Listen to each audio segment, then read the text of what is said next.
جس پیغام نے مسلمانوں کو اوپر لے کے گیا تھا، ایک دفعہ جو ایک پیغام اوپر لے کے گیا تھا، آج ہم وہ پیغام سے دور چلے گئے ہیں۔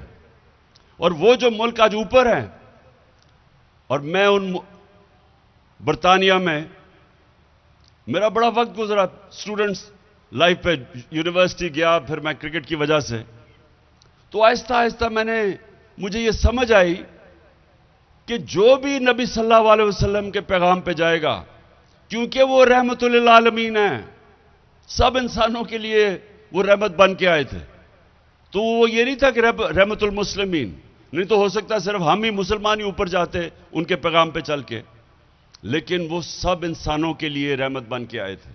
تو جو بھی انسانی معاشرہ ان کے حکم پہ چلے گا وہ اوپر چلا جائے گا، جس طرح مسلمان تب اوپر گئے تھے۔ مدینہ کے بعد کئی سو سال تک انہوں نے دنیا کی امامت کی۔ تو آج ہمیں پاکستانیوں کو یہ سوچنا چاہیے اس رات کو، یہ بڑی عظیم رات ہے کہ جس دن اللہ کی کتاب ہمارے پہ نازل ہوئی تھی۔ ہم کتاب کی اتنی قدر کرتے اور ہمیشہ کرنی چاہیے، اللہ کی کتاب ہے، لیکن ہم نے اس کے عمل نہیں کرتے، اس کے اوپر ہم عشق کرتے ہیں اپنے رسول سے، لیکن ان کی سنت پہ نہیں چلتے۔ اور اگر آج آپ اپنے حالات دیکھیں تو سب سے بڑی وجہ یہ ہے، جس طرح علامہ اقبال نے کہا کہ جب بھی مسلمان معاشرہ اوپر جاتا ہے، وہ واپس جاتا ہے وہ مدینہ کی ریاست کے اصولوں کے اوپر، اور پھر اوپر آتا ہے، اور جب وہ نیچے آتا ہے تو ان سے دور چلا جاتا ہے۔ تو ہمارے لیے آج سب کو یہ سوچنا چاہیے کہ ہم اب کیسے اس قوم کو اوپر لے جا سکتے ہیں۔ اور میں آپ کو یہ بتا دوں کہ وہ جو بڑے سیدھے سیدھے اصول ہیں کہ جب تک ہم اس ملک میں عدل اور انصاف نہیں پیدا کریں گے اور اس کے لیے جنگ نہیں لڑیں گے، ہم آزاد نہیں ہوں گے، اور جب تک ہم آزاد نہیں، ہم اوپر نہیں جا سکتے، ہماری پرواز اوپر نہیں جائے گی۔ اور عدل انصاف کبھی بھی جو طاقتور، جو مافیاز، جو ایک کرپٹ نظام سے فائدہ اٹھا رہے ہیں، وہ کبھی انصاف نہیں آنے دیں گے، کیونکہ وہ ایک ظلم کے نظام سے وہ فائدہ اٹھا رہے ہیں، چھوٹا سا طبقہ ہے، وہ نہیں آنے دے گا۔ وہ پورا زور لگائے گا کہ لوگوں کو غلام رکھ کے اور خود وہاں عیاشیاں کریں، پیسے چوری کریں، باہر ان کے بڑے بڑے محلات ہیں، وہ کبھی نہیں آنے دیں گے۔ اور یہ یاد رکھیں، آزادی اس لیے تو اللہ نے اتنا بڑا جو اپنی آزادی کے لیے لڑتا ہے یا غازی یا شہید کا رتبہ دیا ہے، کیونکہ غلام ہی بن سکتے ہیں، غلام کی پرواز کچھ نہیں ہوتی، غلام قومیں اوپر نہیں جا سکتی، صرف آزاد انسان اوپر جاتے ہیں، جو کہ اگر آپ غور کریں گے تو مدینہ کی ریاست میں آزاد ہوئے تھے انسان۔ عدل اور انصاف سب سے پہلے قائم کیا تھا، کوئی قانون کے اوپر نہیں، میری بیٹی بھی اگر جرم کرے گی سزا ملے گی۔ بڑی قومیں تمہارے سے پہلے تباہ ہوئی، جدھر طاقتور کے لیے ایک قانون، وہ چوری کرتا تھا اس کو پکڑتا نہیں تھی، اور صرف کمزور چوروں کو جیلوں میں ڈالا جاتا تھا، قومیں تباہ ہو جاتی تھی۔ حضرت عمر، حضرت ابو بکر، حضرت علی، پہلے جب وہ خلیفہ بنے، پہلے بیان میں کہا کہ میں انصاف قائم کروں گا، میں طاقتور کو قانون کے نیچے لے کے آؤں گا۔ یہ سب سے بڑی ایک مسلمان معاشرے کے اندر جب آپ کہتے ہیں نا ہم شریعہ چاہیے، تو سب سے پہلا کام ہے عدل اور انصاف قائم کرو۔ جب تک وہ نہیں ہے، ایک قوم اوپر نہیں جا سکتی، خوشحال نہیں ہو سکتی۔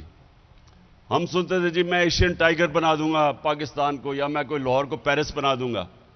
کوئی آج تک ایشین ٹائیگر یا پیرس نہیں بنا جب تک وہ رول آف لا نہیں ہوتا، جب تک انصاف نہیں ہوتا۔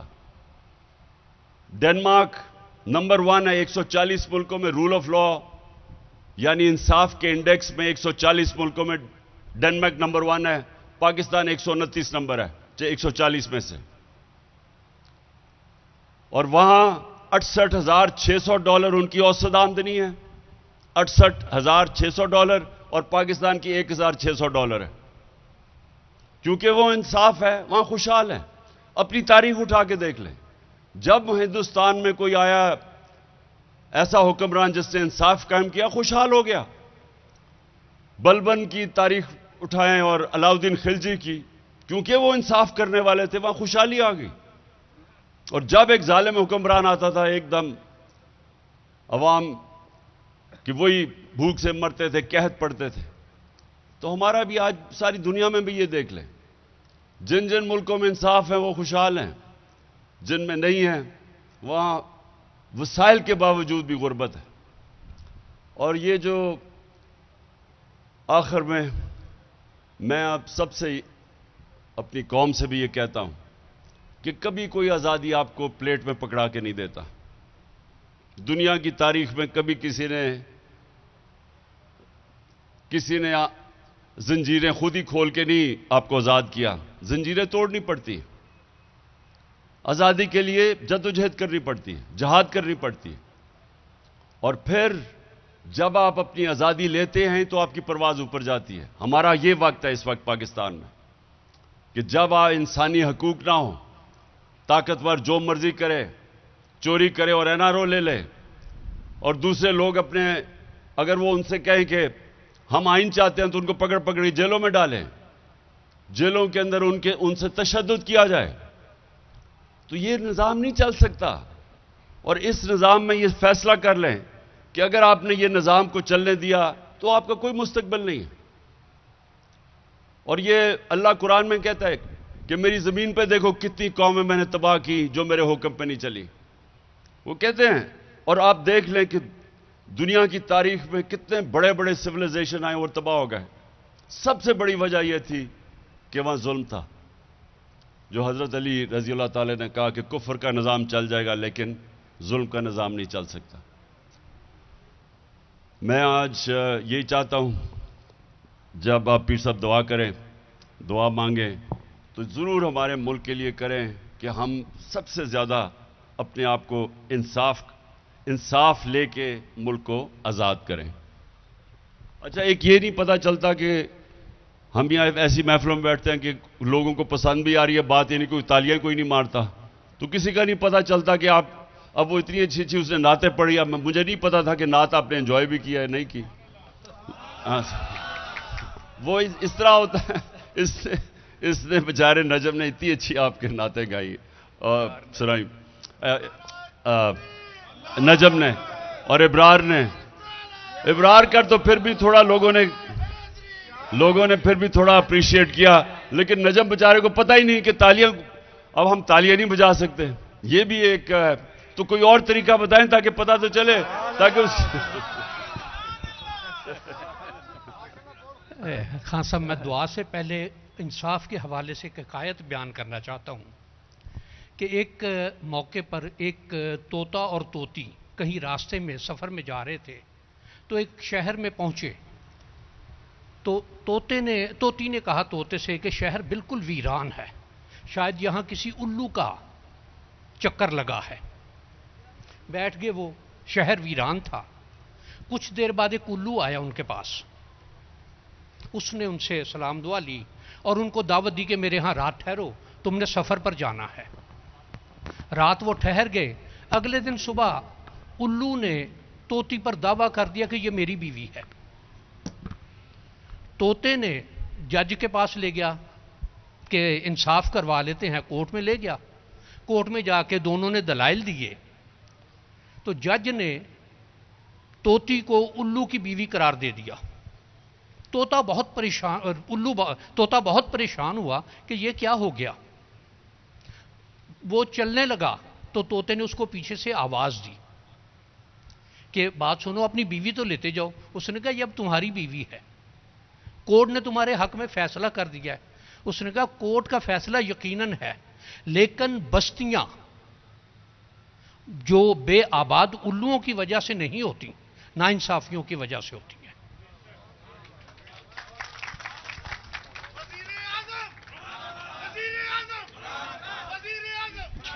اللہم صلی علی سیدنا و مولانا محمد وعلی آل سیدنا و مولانا محمد وبارک وسلم. العالمین، آج کی اس بابرکت رات میں جس کا تو نے تیرے محبوب صلی اللہ علیہ وسلم نے قرآن مجید میں احادیث مبارکہ میں جس کو تمام راتوں کی افضل رات قرار دیا گیا ہے، جس کے بارے میں تیرا یہ ارشاد ہے، تیرے محبوب صلی اللہ علیہ وآلہ وبارک وسلم کا یہ ارشاد ہے کہ بنی کلب کی بکریوں کے بالوں سے زیادہ وہ لوگوں کے گناہ معاف فرماتا ہے۔ بار الہا، اس فرمان کے صدقے میں تیری بارگاہ میں یہ گزارش پیش کرتے ہیں کہ ہماری غلطیاں، ہماری کوتاہیاں، ہماری تقصیریں، ہماری لغزشیں، ہمارے گناہ، ہماری معصیتیں معاف فرما۔ اس بابرکت رات کے صدقے میں ہمیں معاف فرما دے۔ العالمین، اس بابرکت رات کے صدقے میں اپنے نیک لوگوں کے، اپنے صالحین کے، اپنے عبادت گزاروں کے، اپنے شکر گزاروں کے، اپنے نیک لوگوں کے، اپنے نوازے ہوئوں کے راستے پر چلتے رہنے کی توفیق عطا فرماتا رہے۔ شیطان کے شر سے، حاسدوں کے حسد سے، رذیلوں کی رذالت سے، جادوگروں کی جادو سے اب ہمیں اپنی پناہ اور دستگیری میں رکھ، اپنی پناہ اور دستگیری میں رکھ۔ العالمین، ہمارے ملک کو اپنی حفاظت، اپنی پناہ اور اپنی دستگیری میں رکھ۔ العالمین، جو کوئی اس کو برباد کرنے کے درپے ہیں، بار الہا جو اس کے بارے میں برے خیالات رکھنے والے ہیں، بار الہا جو اس کو معاشی طور پر، سیاسی طور پر اور ہر طرح سے اس کو نقصان پہنچانے کے درپے ہیں، بار الہا انہیں تباہ و برباد فرما، ذلیل و رسوا فرما۔ اس ملک کو قائم رکھ، دائم رکھ، شاد رکھ، آباد رکھ۔ العالمین، ایک میں خان صاحب کو مبارکباد بھی پیش کرنا چاہتا ہوں اس بات کی کہ جو خان صاحب نے اپنے دور میں ایک بات کا بیڑا اٹھایا تھا کہ سعودی عرب اور ایران کے تعلقات ٹھیک ہوں، وہ آج کے دور میں ہوا، اور یقیناً اس کا کریڈٹ نہیں دے رہا کوئی، لیکن خان صاحب کو اس کا کریڈٹ ضرور جاتا ہے۔ بار الہا، اس طرح کی سوچ والے ہمیں حکمران عطا فرما، اس طرح کے لوگوں کے دکھ درد محسوس کرنے والے، لوگوں کے لیے کام کرنے والے، لوگوں کے لیے اپنے وقت کو نچھاور کرنے والے، لوگوں کے لیے اپنی توانائیاں صرف کرنے والے، بار الہا ہمیں ایسے حکمران عطا فرما، ایسے لوگ عطا فرما جو اس ملک کا سوچیں، اس ملک کے لوگوں کا سوچیں، اس ملک کے لوگوں کی عزت کا سوچیں، اس ملک کے جو غریب طبقات ہیں ان کے لیے بار الہا ان کو کام کرنے کی توفیق عطا فرما۔ میں ایک چھوٹی سی بات گزارش کرتا ہوں کہ اچھا حکمران اپنے ملک کے لوگوں کے لیے کس طرح سے، جس دن خان صاحب نے نیو یارک میں تقریر کی، میں اس سے ایک دن پہلے نیو یارک آیا، اور مجھے جو وہاں ایک ٹریٹمنٹ ملا، سچی بات ہے میں وہاں سوچ رہا تھا کہ میں کیوں آیا، لیکن جب گیا واپس، مجھے کینیڈا سے آنا تھا، کینیڈا ہی واپس جانا تھا، جب واپس گیا تو مجھے جو ٹریٹ ملا، میں نے اس وقت بھی خان صاحب کو دلی طور پر دعائیں دیں کہ یہ خان صاحب کی اس تقریر کا نتیجہ ملا۔ اللہ تعالیٰ انہیں یہ توفیق عطا فرمائے، انہیں اس طرح کے ملک کے لیے، ملک کے لوگوں کے لیے کام کرنے کی توفیق عطا فرمائے، ہمارے ملک کو قائم رکھے، ہمارے ملک کو بلیات سے، آفات سے محفوظ رکھے، لوگوں کو محفوظ رکھے۔ ربنا آتنا فی الدنیا حسنہ وفی الآخرۃ حسنہ وقنا عذاب النار۔ ربنا تقبل منا انک انت السمیع العلیم وتب علینا انک انت التواب الرحیم۔ وصلی اللہ تعالی علی خیر خلقہ نور عرشہ سیدنا و مولانا محمد وعلی مصطفیٰ جانے رحمت پہ لاکھوں سلام، شمع بز میں ہدایت پہ لاکھوں سلام، اس کی باتوں کی لذت پہ لاکھوں درود، اس کی باتوں کی لذت پہ لاکھوں درود، اس کے خطبے کی ہیبت پہ لاکھوں سلام، مصطفیٰ جانے رحمت پہ لاکھوں سلام، لاکھوں سلام، لاکھوں سلام۔ عرش تا فرش ہے جس کے زیر نگیں، عرش تا